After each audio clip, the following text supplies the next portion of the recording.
Hello dear friends, आप सभी का वेलकम है आपके अपने यूट्यूब चैनल तनु क्लासेस 8 को में। दोस्तों आज की इस वीडियो में हम लोग स्टार्ट करने वाले हैं क्लास 12 हिस्ट्री यानी कि इतिहास का 8 चैप्टर, जिसका नाम है किसान, जमींदार और राज्य। दोस्तों इस चैप्टर में हम लोग मुख्य रूप से मुगल साम्राज्य के बारे में और मुगल साम्राज्य के शासनकाल के समय किसानों के हालात यानी कि मजदूरों के हालात किस प्रकार थे, कृषकों के हालात, उन्हीं के बारे में हम लोग पढ़ने वाले हैं। यानी कि दोस्तों 16वीं 17वीं शताब्दी में किसानों की क्या स्थिति थी, क्या दयनीय स्थिति थी, क्या क्या होता था, उन्हीं के बारे में चैप्टर में डिटेल्स में पढ़ने वाले हैं। काफी मजेदार चैप्टर है, बहुत ही इंटरेस्टिंग चैप्टर है दोस्तों, आपको बहुत ही मजा आएगा पढ़ने में, क्योंकि दोस्तों इस चैप्टर में हम लोग अपने भारत के इतिहास के बारे में पढ़ने वाले हैं, मुगल साम्राज्य के बारे में पढ़ने वाले हैं, जो 16वीं से लेकर के 17वीं शताब्दी में भारत की स्थिति के बारे में हम लोग पढ़ने वाले हैं, जो कि बहुत ही मजेदार वाली बात है। आपको क्या करना है, कॉपी कलम निकाल करके बैठना है और दोस्तों जो मैं आपको पॉइंट बोलूं प्लीज इसको नोट करते हुए चलना है, ठीक है। हम लोग पूरा थ्योरी को यानी कि पूरा चैप्टर एक्सप्लेनेशन को करेंगे। इससे क्या होगा, इस चैप्टर के बीच से अगर कोई भी क्वेश्चन पूछ दिया जाए, कोई भी क्वेश्चन या ऑब्जेक्टिव कुछ भी पूछ दिया जाए, आप आराम से उसको सॉल्व कर सकते हैं, ठीक है। तो चलिए 8 चैप्टर है आपका, बहुत ही मजेदार चैप्टर है, किसान, जमींदार और राज्य। सबसे पहले दोस्तों इस चैप्टर में हम लोग कुछ वर्ड का इस्तेमाल करेंगे जो कि आपको जानना बहुत जरूरी है। एक है आपका किसान, एक है कृषक, एक है रैयत, एक है आसामी, एक है मुजारियन। दोस्तों इन पांचों वर्ड का मतलब एक ही होता है, वो होता है किसान। अगर आपको बोल दे किसान तो आपको तो भी किसानी समझना है, कृषक बोल दे तो भी किसान, रैयत बोल दे तो भी किसान, आसामी बोल दे तो भी किसान, मुजारियन बोल दे तो भी किसान। दोस्तों इस चैप्टर में, इस अध्याय में जो है ये पांचों वर्ड का बहुत ही ज्यादा इस्तेमाल होता है, इसलिए आप लोग स्क्रीनशॉट ले लीजिए, इस चीज को ध्यान रखिएगा। कहीं भी अगर इन पांचों में से कोई भी वर्ड आ जाए तो इसका मतलब जो होता है वो होता है कृषक यानी कि किसान, ठीक है। चाहे रैयत आ जाए, आसामी आ जाए या फिर मुजारियन आ जाए, ठीक है। तो चलिए चैप्टर का आपका शुरुआत होता है 16वीं 17वीं शताब्दी के दौरान। जैसे कि आप लोग जानते हैं भारत को अभी भी किसानों का देश बोला जाता है, ठीक है। और जहां भारत में जो है लगभग ज्यादा यानी कि ज्यादा प्रतिशत अभी भी है जो कि अभी भी गांव में निवास करते हैं। तो दोस्तों 16वीं 17वीं शताब्दी के दौरान हिंदुस्तान में करीब करीब यानी कि लगभग ऑलमोस्ट 85% लोग जो है वो गांव में निवास करते थे। कहां पर निवास करते थे? गांव में निवास करते थे। पहला ऑब्जेक्टिव यानी पहला एमसीक्यू आपका यही बनता है। तो यहां पर आपका एक ऑब्जेक्टिव क्वेश्चन बनता है कि 16वीं 17वीं शताब्दी के दौरान भारत में कितने प्रतिशत लोग गांव में निवास करते थे? तो दोस्तों आपको आंसर लगाना है 85%, ठीक है। छोटे खेती और भूमिहर सम्राट दोनों ही कृषक उत्पादन से जुड़े थे तथा दोनों ही फसल के दावेदार थे। यानी कि छोटे किसान से लेकर के बड़े बड़े भूमिहर तक लगभग दोनों ही कृषि से जुड़ा हुआ था, खेती से जुड़ा हुआ था। कृषि लोगों का मुख्य व्यवसाय था भारत में। यानी कि 16वीं 17वीं शताब्दी में भारत में लगभग 85% लोग गांव में निवास करते थे। लगभग वहां पर मुख्य रूप से लोग जो है वो क्या करते थे, खेती करते थे। यानी कि मुख्य रूप से कृषि जो है उन लोगों का व्यवसाय था। कृषि, किसान और जमींदार जो है वो आम व्यवसाय ने उनके बीच सहयोग, प्रतिस्पर्धा और संघर्ष का रिश्ता बनाया। एक कृषि हो गया, एक किसान, एक जमींदार, ये तीनों को जो है एक आम व्यवसाय जो कि है खेती, इन सभी चीजों के बीच एक संबंध को जोड़ के रखता था। तो ये चीज आपको ध्यान रखना है, स्क्रीनशॉट आप यहाँ ले सकते हैं। यहाँ पर आपका एक ऑब्जेक्टिव क्वेश्चन बनता है और ये पांचों वर्ड को आप जरूर ध्यान रखिएगा, आसामी, मुजारियन, रैयत, किसान, कृषक, क्योंकि यही चीज जो है आपका इस्तेमाल होने वाला है इस अध्याय में। चलिए दोस्तों चैप्टर की शुरुआत होती है किसान तथा कृषि उत्पादन। खेतीहर समाज की बुनियादी इकाई गांव थी। खेतीहर समाज की जो बुनियादी है वो क्या थी? गांव थी। यानी कि लोग पहले कहीं भी जाके बसते थे तो सबसे पहले वहां पर एक गांव बसता था जिसमें किसान रहते थे। किसान साल भर अलग अलग मौसम में वह तमाम काम करते थे जिससे फसल की पैदावार होती थी, जैसे जमीन की जुताई, बीज बोना, फसल पकने पर इसकी कटाई करना। इसके अतिरिक्त, इसके अलावा किसान शक्कर, तेल इत्यादि का भी उत्पादन करते थे। सूखी जमीन के विशाल हिस्सों से पहाड़ियों वाले इलाके जहां उस तरह की खेती नहीं हो सकती है, भूखंड का एक बहुत बड़ा हिस्सा जंगलों से घिरा हुआ था। तो 16वीं 17वीं शताब्दी में सूखी जमीन भी बहुत ज्यादा था और जहां पर किसान खेती नहीं हो सकता था, जैसे कि पहाड़ी वाला हिस्सा हो गया, पहाड़ी वाला एरिया होगा, वहां पर जो है खेती नहीं हो सकती थी। ये एक बहुत बड़ा हिस्सा उस समय जंगलों से भरा हुआ था। आगे देखिए, स्रोतों की तलाश। सबसे पहले आपको समझ में आ गया कि किसान जो है, किसान तथा कृषि उत्पादन किस तरीके से होती थी। गांव जो है पहले बसते थे, उसके बाद उन लोगों का मुख्य रूप से खेती ही करते थे। अलग अलग मौसम में अलग अलग प्रकार के खेती वो लोग करते थे, समझ गए। अब है स्रोतों की तलाश। 16वीं 17वीं शताब्दियों के दौरान यानी कि 16वीं 17वीं शताब्दी में कृषि इतिहास को समझने के लिए हमारे मुख्य स्रोत वह सारे ऐतिहासिक ग्रंथ है, वह दस्तावेज है जो मुगल दरबार की निगरानी में लिखे गए थे। एक उनमें से है आइन ए अकबरी यानी कि आइन, जिसके बारे में आप लोगों ने लगभग सभी बच्चे ने सुन रखा होगा। तो दोस्तों स्रोतों की तलाश का मतलब क्या होता है आप थोड़ा समझिए। देखिए इतिहासकार जो है इतिहास के बारे में पता लगाने के लिए यानी कि हिस्ट्री को जानने के लिए कुछ ना कुछ वो लोग करते रहते हैं, यानी कि कुछ ना कुछ स्रोत ढूंढते रहते हैं जिससे कि वो लोगों को हिस्ट्री के बारे में पता चलता है। तो दोस्तों उन्हीं लोगों को यानी कि इतिहासकारों को एक ग्रंथ मिलता है, एक दस्तावेज मिलता है, वह दस्तावेज जो कि मुगल दरबार की निगरानी में बनाया गया था, जिसका नाम था आइन ए अकबरी, जिसको हम लोग आइन के नाम से भी जानते हैं। ये एक वर्ड आ जाए आइन या फिर आ जाए आइन ए अकबरी, ये दोनों का मतलब एक ही होता है, ठीक है। उर्दू में अगर आइन का मतलब आप समझेंगे तो उर्दू में आइन का मतलब बोला जाता है जैसे कि कानून, उसी को बोला जाता है आइन। आइन कानून एक ही है, लेकिन आइन अकबरी किताब को भी आइन बोला जाता था। यह एक महत्वपूर्ण ऐतिहासिक ग्रंथ है। इसे अकबर के दरबारी इतिहासकार जिसका नाम है अबुल फजल, इसने ही बनवाया था। तो एक ऑब्जेक्टिव क्वेश्चन आपका, एक एमसीक्यू क्वेश्चन यहां पर बनता है कि आइन अकबरी जो है किसने लिखा था। तो दोस्तों अकबर के यानी कि अकबर के समय उसके जो दरबारी थे इतिहासकार वही अबुल फजल, उसी ने जो है इसको लिखा था। किसने लिखा था? अबुल फजल ने लिखा था। इस ग्रंथ में राज्य के नुमाइंदों द्वारा करों की उगाही यानी कि टैक्सों, यहां पर क्या लिखा हुआ? टैक्स, ठीक है। टैक्स की उगाही के लिए राज्य और ग्रामीण सत्ता पेशों यानी कि जमींदारों के बीच के रिश्तों के नियमन के लिए, खेतों की नियमित जुताई की तसल्ली करने के लिए जो भी प्रबंध यानी कि इंतजाम राज्य द्वारा किए गए थे, उसका लेखा जो है इस ग्रंथ में यानी कि इस आइन अकबरी में सावधानी पूर्वक वर्णन किया गया है। तो आपको समझ में आ गई चीजें। उस समय जो भी चीज होती थी किसानों के साथ, खेती में, जुताई में जितने भी खर्च होते थे, सभी चीजों को जो है डिटेल्स में कितने % टैक्स लिए जाते थे, सभी चीजों को डिटेल्स में आइन अकबरी में इन सभी के बारे में वर्णन किया गया है। समझ गए? अब इन्हीं के आधार पर इतिहासकार जो है वो हम लोगों को इसके बारे में जानकारी देता है, जो कि हम लोग इस वीडियो में जानेंगे। बहुत ही मजेदार आपका चैप्टर है, बस आप ध्यान से सुनते हुए चलिए। समझ गए? चलिए आइन का मुख्य उद्देश्य यानी कि आइन अकबरी किताब का मुख्य उद्देश्य क्या है उसको जानते हैं। एक क्वेश्चन भी आपका पूछा जाता है, समझिए। आइन का मुख्य उद्देश्य अकबर के साम्राज्य का एक ऐसा खाका पेश करना था जहां एक मजबूत सत्ताधारी वर्ग सामाजिक मेल मिलाप बनाकर रखता था।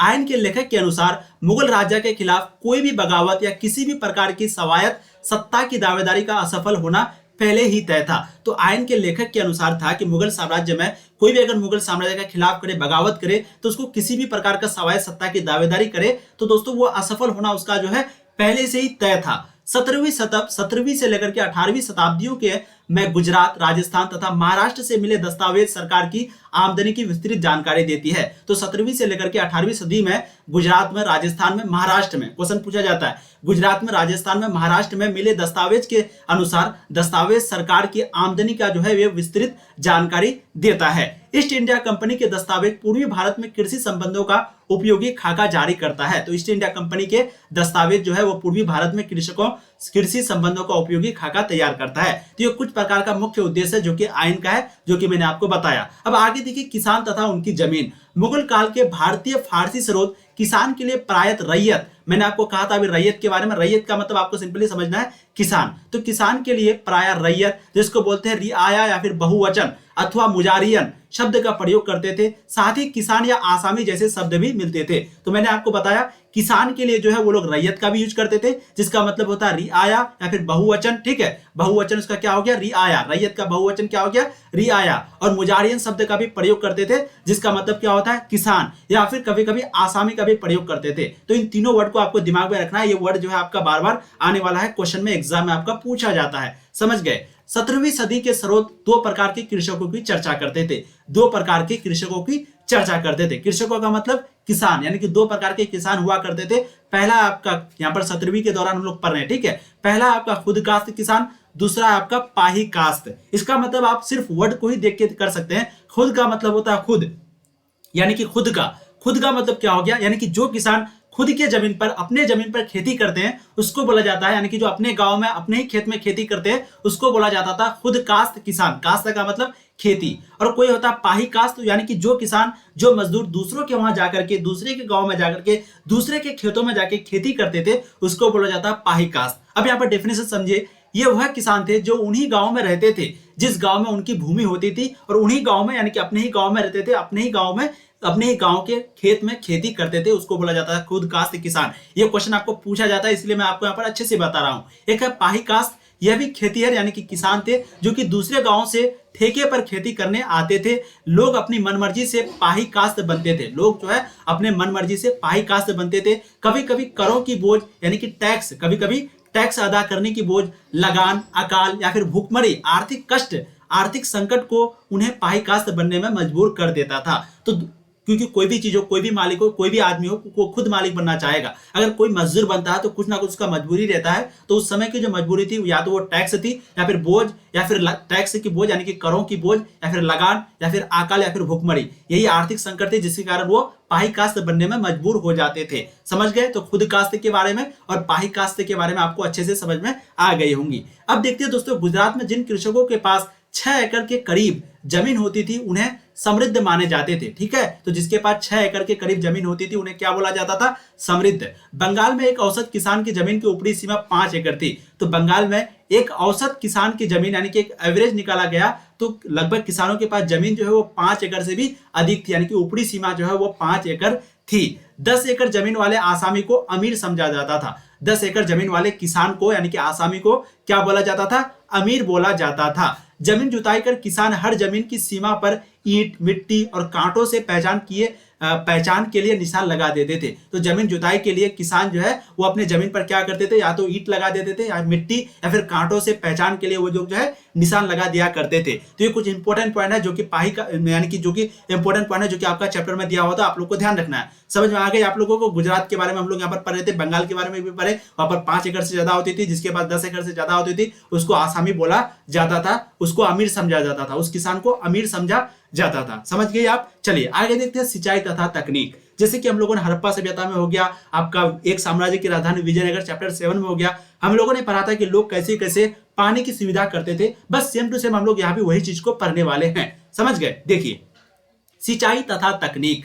जमीन की बहुतायत, मजदूरों की मौजूदगी तथा किसानों की गतिशीलता के कारण कृषि का लगातार विस्तार हुआ। जमीन की बहुत ज्यादा उपयोग, मजदूरों की मौजूदगी तथा किसानों की गतिशीलता के कारण कृषि का जो है बहुत ज्यादा यानी कि लगातार निरंतर विस्तार हुआ। खेती का प्राथमिक उद्देश्य रोजमर्रा के खाने की जरूरी। खेती का जो सबसे पहला उद्देश्य होता था वो था कि रोजमर्रा में जो खाने की जरूरी है, हम लोग जो जीवन यापन करते हैं तो इसमें जो खाने की जरूरत पड़ती है, इसीलिए लोग ज्यादा खेती करते थे। जैसे कि चावल, गेहूं, ज्वार इत्यादि, इनका पैदावार जो है ज्यादा होती थी, क्योंकि रोजमर्रा जिंदगी में इनका उपयोग, इनको हम लोग ज्यादा खाते थे। समझ गए? जिन क्षेत्रों में 40 इंच या इससे अधिक बारिश होती थी वहां लगभग चावल की खेती होती थी। तो एक ऑब्जेक्टिव क्वेश्चन यहाँ पर आपका बनता है, जिन क्षेत्रों में एक क्वेश्चन आपका यहां भी बनता है, सॉरी मैंने बोला नहीं, 10 एकड़ जमीन वाले आसामी को अमीर समझा जाता था। ये चीज को ध्यान रखना है। 5 एकड़ से अधिक होती थी बंगाल में औसत किसान, और यहाँ पर दोस्तों 6 एकड़ के करीब जमीन होती थी, उन्हें क्या बोला जाता था? समृद्ध माना जाता था। तो ये ऑब्जेक्टिव क्वेश्चन आपका बनता है, ये ध्यान रखेंगे आप लोग। ठीक है, ऑब्जेक्टिव क्वेश्चन कुछ भी पूछा जाता है चैप्टर के बीच से, इसलिए आप लोगों को थोड़ी एक्सप्लेनेशन देखना बहुत ही जरूरी है। देखिए, तो जिन क्षेत्रों में 40 इंच या इससे अधिक बारिश होती थी वहां लगभग चावल की खेती होती थी, तथा कम बारिश वाले क्षेत्रों में यानी कि खेतों में गेहूं, ज्वार, बाजरे की खेती अधिक प्रसिद्ध थी, अधिक फेमस थी। तो ये चीज भी आप ध्यान रखेंगे, 40 इंच से ज्यादा बारिश होने में वहां पर चावल की खेती, और जहां पर कम बारिश होती थी, कम बारिश वाले क्षेत्रों में गेहूं की खेती, ज्वार की खेती, बाजरे की खेती अधिक फेमस था। मानसून भारतीय कृषि की रीढ़ थी, जो आज भी है। तो मानसून जो है वो भारतीय कृषि की रीढ़ कहा जाता है। मानसून को क्या कहा जाता है? भारतीय कृषि की रीढ़। एक ऑब्जेक्टिव क्वेश्चन आपका यहाँ भी बनता है, एक एमसीक्यू। ठीक है, सिंचाई कार्यों को राज्य की मदद भी मिलती थी। तो सिंचाई कार्यों को राज्य की मदद भी मिलती थी। तो ये चीज को आपको ध्यान रखना है, सिंचाई कार्य को राज्य की मदद भी मिलती थी। जैसे कि शाहजहां के शासनकाल में पंजाब में शाह नहर को बनाया गया था। शाहजहां जब वह मुगल साम्राज्य में थे तो उसके शासनकाल में पंजाब में जो है शाहनगर को बनाया गया था। समझ गए? किसान ऐसी तकनीकों का इस्तेमाल भी करते थे जो प्रायः पशुबल पर आधारित होती थी। अभी हम लोग यहाँ पर किसके बारे में पढ़ रहे हैं? सिंचाई तथा तकनीक के बारे में पढ़ रहे हैं, और इनके भी जितने भी चीज आ रहे हैं सभी चीजों को देख रहे हैं। ठीक है,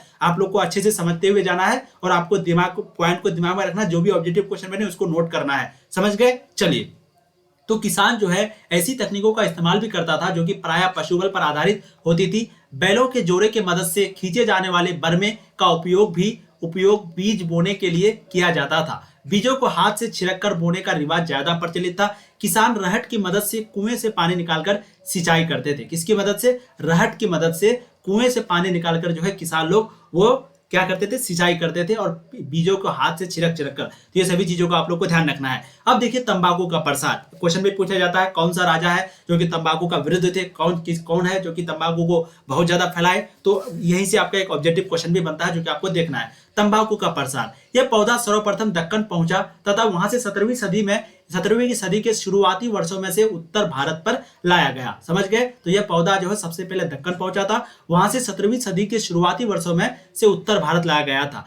आइन जो है यानी कि आइन अकबरी उत्तर भारत की फसलों की सूची में तंबाकू का जिक्र नहीं करती है। यानी कि आइन अकबरी में जो है तंबाकू के बारे में, उत्तर भारत में जो तंबाकू थी उसके बारे में बिल्कुल भी जिक्र नहीं करता है, यानी कि इनके बारे में कुछ भी दिया हुआ नहीं है। अकबर तथा उनके अभिजातों ने 1604 ईस्वी में पहली बार तंबाकू देखा था। अकबर हो गया और उनके भतीजा हो गया, यहाँ पर ये भतीजा दिया हुआ, ठीक है। उनके अभिजातों ने उनके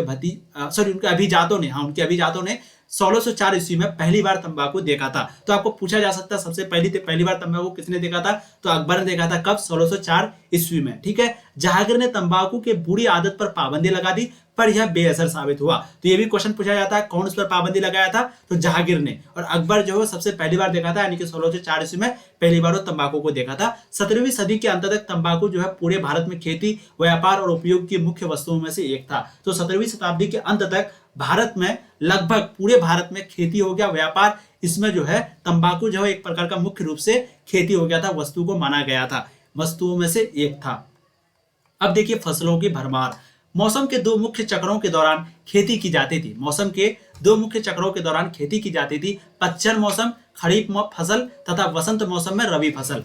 पतझड़ मौसम में खरीफ फसल, ये भी क्वेश्चन पूछा जाता है। पतझड़ में खरीफ फसल और मौसम में यानी कि वसंत मौसम में रबी फसल की खेती की जाती थी। ये दो चक्र हुआ करते थे। अधिकतर जगहों पर दो फसल तथा जहां बारिश या सिंचाई सुविधा उपलब्ध थी वहां तीन फसल उगाई जाती थी। तो अधिकतर जगहों में जो है लगभग दो फसल उगाया जाता था, और जहां पर बारिश होती थी, जहां पर सिंचाई की सुविधा ज्यादा थी, वहां पर जो है टोटल तीन फसल उगाई जाती थी। समझ गए। लेकिन आइन के अनुसार यानी कि आइन अकबरी किताब के अनुसार, इसके अनुसार दोनों मौसम मिलाकर मुगल प्रांत आगरा में 39 किस्म की फसलें, दिल्ली प्रांत में 43 किस्म की फसलें और बंगाल में केवल 50 किस्में पैदा होती थी। मध्यकालीन भारत में खेती केवल गुजर बसर करने के लिए की जाती थी। तो समझ में आ गई आपको चीजें। क्या पूछ रहा है कि आइन अकबरी के अनुसार जो उस किताब में वर्णन किया गया है कि लगभग दोनों मौसम के मिलाकर मुगल प्रांत में यानी कि आगरा में 39 किस्म की फसलें उगाई जाती थी। वहीं पे अगर दिल्ली में बात करें, दिल्ली प्रांत में तो 43 किस्म की फसलें, और वहीं पे बंगाल की बात करें तो केवल चावल की 40, यहाँ पर देखिए केवल चावल की 50 किस्में पैदा की जाती थी। और मध्यकालीन भारत में जो है खेती केवल गुजर बसर के लिए यानी कि जीवन यापन के लिए की जाती थी। अब यहाँ पर एक चीज अगर देखेंगे, जिन्स ए कामिल, जिसको हम लोग बोलते हैं सर्वोत्तम फसलें, यानी कि शरतों में हमें अक्सर जिन्स ए कामिल जैसे लफ्ज मिलते हैं। शरतों में जहां पर इतिहासकार इन चीजों को ढूंढते हैं तो उसको एक वर्ड मिलता है जिसका नाम है, एक शब्द मिलता है जिसका नाम है जिन्स ए कामिल। तो शरतों में हमें अक्सर जिन्स ए कामिल जैसे लफ्ज का, जैसे शब्द का प्रयोग यानी कि शब्द जो है हम लोगों को मिलता है। मुगल साम्राज्य में भी किसानों को ऐसी फसलों की खेती करने के लिए बढ़ावा देते थे, क्योंकि इनसे राज्यों को ज्यादा कर यानी कि टैक्स प्राप्त होता था। जहां पर भी कर वर्ड आ जाए वहां पर आपको टैक्स आराम से समझ लेना है। समझ गए। चलिए, तो शरतों में जो है लगभग जिनसे कामिल जैसे लफ्ज का प्रयोग होता है।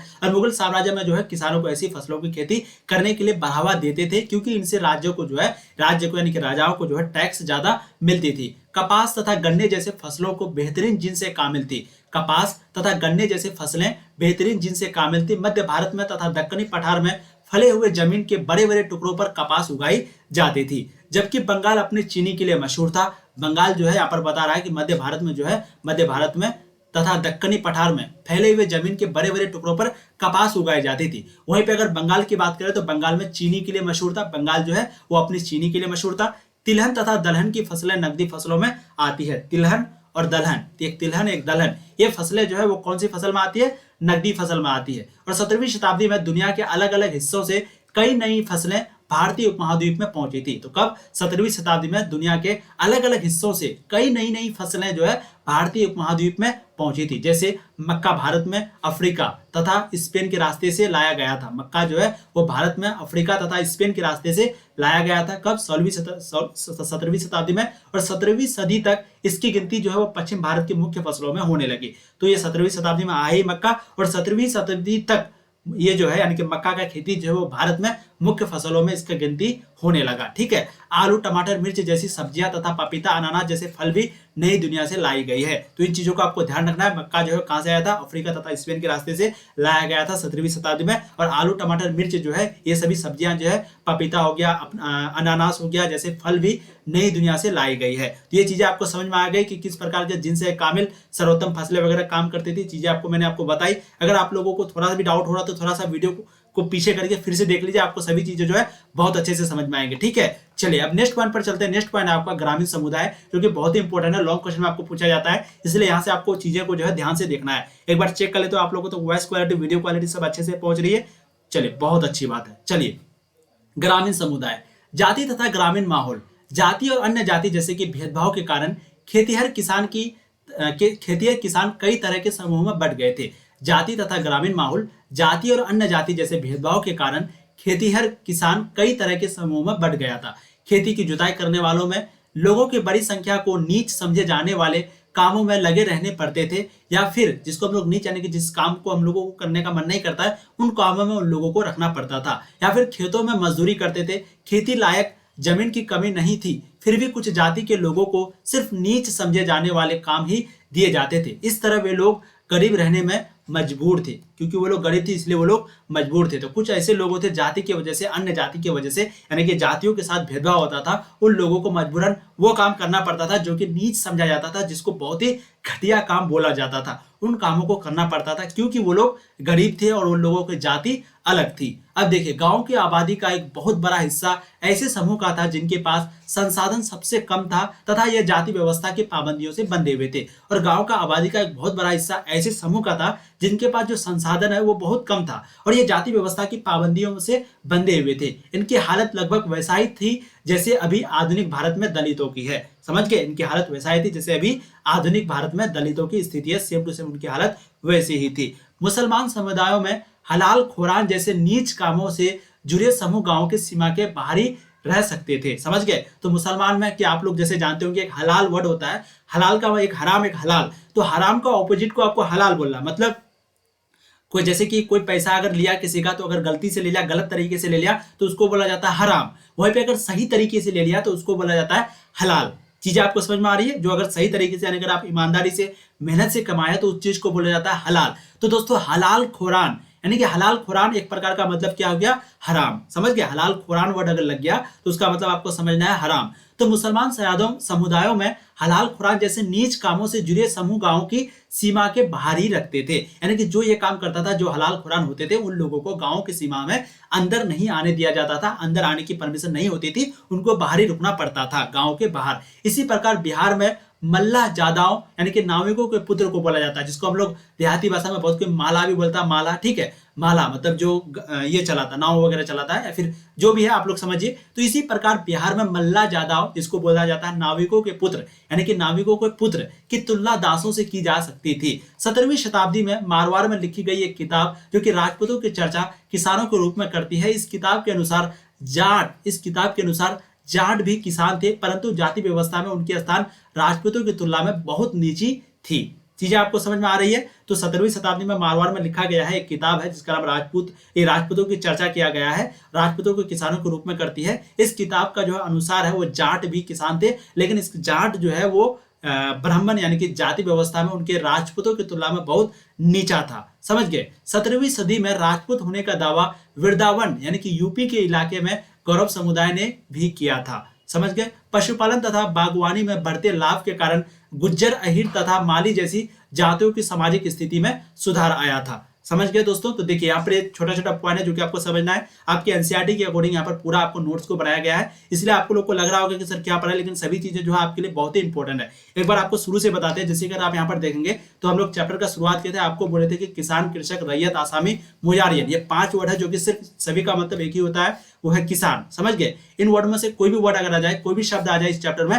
तो आपको इसका मतलब समझना है किसान। तो इनमें से सभी चीज जो है आपका इंपॉर्टेंट था। आइन का मुख्य उद्देश्य क्या है? आपका किसान तथा उनकी जमीन। उसके बाद 17वीं सदी के स्रोत, 2 प्रकार के कृषक जिसमें आपका खुद कास्त किसान और एक पाही कास्त, बहुत ही इंपॉर्टेंट है। जो खुद के यानी कि अपने खेत में खेती करते थे उसको बोला जाता था खुद कास्त, और जो दोस्तों दूसरे के खेतों में जाके खेती करते थे उसको बोला जाता था पाही कास्त। समझ गए? अब वहीं पे दोस्तों गुजरात में जो है जिन कृषकों के पास यानी कि जिन जमींदारों के पास, जिन किसानों के पास 6 एकड़ के करीब जमीन होती थी उन्हें समृद्ध माना जाता था। और एक औसतन यानी कि बंगाल में एक औसतन जो सीमा है, अगर ऊपरी सीमा 5 एकड़ की थी, औसतन किसान की सीमा यानी कि जमीन की जो ऊपरी सीमा है वो कितनी थी, 5 एकड़ की जमीन उन लोगों के पास एवरेज में होती थी। 10 एकड़ जमीन वाले को यानी कि 10 एकड़ जमीन वाले किसान को अमीर समझा जाता था, समझ गए। और जमीन की जुताई कर किसान जो है वहां पर क्या करते थे, अपने सीमा पर, जिसको आल भी बोला जाता है, जैसे कि अगर आप जमीन है तो जमीन के चारों तरफ घेरा जाता था, या तो पक्की ईंट से या फिर मिट्टी से या फिर कांटों से, इनको पहचान लगाया जाता था कि ये जमीन जो है मेरा है और ये उसका है, ठीक है। और सिंचाई तथा तकनीक, तो किस किस प्रकार की सिंचाई होती थी, 40 इंच से अगर अधिक वर्षा होती तो वहां पर चावल की खेती होती थी। इन चीजों को ध्यान रखना है, ठीक है। उसके बाद दोस्तों आप एक चीज और बताएं, तंबाकू का प्रसार, जहांगीर जो है वो तंबाकू की बुरी आदत के कारण उस पर पाबंदी लगा दिया था। और अकबर जो है वो सबसे पहली बार इसको देखा था कब, 1604 ईस्वी में, ठीक है, पहली बार तंबाकू देखा था। फसलों की भरमार के बारे में हम लोगों ने पढ़ा, जिनसे कामिल सर्वोत्तम फसलों के बारे में पढ़ा, जो कि बहुत ही इंपॉर्टेंट है। कल के वीडियो में दोस्तों हम लोग पढ़ने वाले हैं, पार्ट 2 में पढ़ने वाले पंचायत और मुखिया के बारे में, जो कि उस समय यानी कि 16वीं-17वीं शताब्दी में पंचायत और मुखिया किस प्रकार हुआ करती थी। फिर दोस्तों हम लोग पढ़ेंगे आपका ग्रामीण दस्तकार के बारे में, बहुत ही इंपॉर्टेंट पॉइंट है। फिर आपका जजमानी के बारे में, फिर दोस्तों एक छोटा गणराज्य के बारे में पढ़ेंगे, कुछ ताकतवर लोग, ठीक है। तो इन सभी के बारे में लोग डिटेल्स में पार्ट 2 में पढ़ेंगे। और हो सकता है पार्ट 2 में आपका चैप्टर खत्म हो जाए, नहीं तो पार्ट 3 में आपका चैप्टर जो है खत्म हो जाएगा। जो भी बच्चे इसको देख लिए हैं तो इसके बाद अगर आप बाद में ये वीडियो को देख रहे हैं, पार्ट 2 को जाकर के देख लीजिए, बहुत ही इंपॉर्टेंट है। सभी का लिंक जो है आपको डिस्क्रिप्शन में मिल जाएगा। और ये वीडियो जो है आपका कल ही आ जाएगा, यहाँ पर आपको पूर्ण रूप से सभी यानी कि पूरा सिलेबस खत्म किया जाएगा, आपको इसका टेंशन बिल्कुल नहीं लेना है, ठीक है। चलिए फिर मिलेंगे दोस्तों नए वीडियो में, आप लोग ऐसे ही पढ़ाई करते रहिए। पहले हम लोग पूरा एक्सप्लेनेशन को पढ़ाएंगे, पूरा थ्योरी को पढ़ाएंगे, उसके बाद इस चैप्टर का जितने भी इंपॉर्टेंट क्वेश्चन बनता है, यानी कि subjective, objective, MCQ, short long question, लघु दीर्घ उत्तरीय क्वेश्चन जो भी बनता है उसके बाद हम लोग करेंगे। पहले आपको पूरा थ्योरी को, पूरा एक्सप्लेनेशन को पढ़ाएंगे। और आज जो है ये पार्ट 1 था, ये चीज को आपको ध्यान रखना, ये पार्ट 1 था। नेक्स्ट वीडियो में पार्ट 2 में हम लोग जो है कोशिश करेंगे चैप्टर को कवर करने का। अगर नहीं कवर हुआ तो पार्ट 3 में ये चैप्टर जो है 100% समाप्त हो जाएगा। इसके बाद हम लोग ऑब्जेक्टिव करेंगे, फिर हम लोग सब्जेक्टिव में शॉर्ट और लॉन्ग क्वेश्चन करेंगे। तो ये चीजों को आप लोग को ध्यान रखना है, इन सभी के बारे में हम लोग डिटेल्स में पढ़ेंगे। आप लोग को क्या करना है, छोटा सा रिक्वेस्ट है, प्लीज वीडियो को शेयर करना अपने दोस्तों को, प्लीज शेयर करें दोस्तों, बहुत ही मेहनत किया जा रहा है आप लोगों के लिए। और लास्ट बार बोल, यानी कि एक ही बार बोले इस वीडियो में, अगर अभी तक आप लोगों ने चैनल को सब्सक्राइब नहीं किया तो प्लीज सब्सक्राइब कीजिए, क्योंकि यहाँ पर आपको पूर्ण तरीके से कंप्लीट तैयारी कराई जाती है। आप जैसे कि देख रहे हैं क्लास 12 आर्ट्स की, ठीक है। वीडियो को लाइक कर दीजिएगा, वीडियो को शेयर कर दीजिएगा अपने दोस्तों को, ताकि आपके दोस्त लोग बहुत मजे के साथ पढ़े, आर्ट्स सब्जेक्ट को, हिस्ट्री सब्जेक्ट को बोर ना समझे। और पहली बार आप चैनल पर अगर आए हैं तो सब्सक्राइब जरूर कीजिएगा। फिर मिलेंगे नए वीडियो में, तब तक के लिए जय हिंद। ऐसे ही पढ़ाई करते रहिए। All the very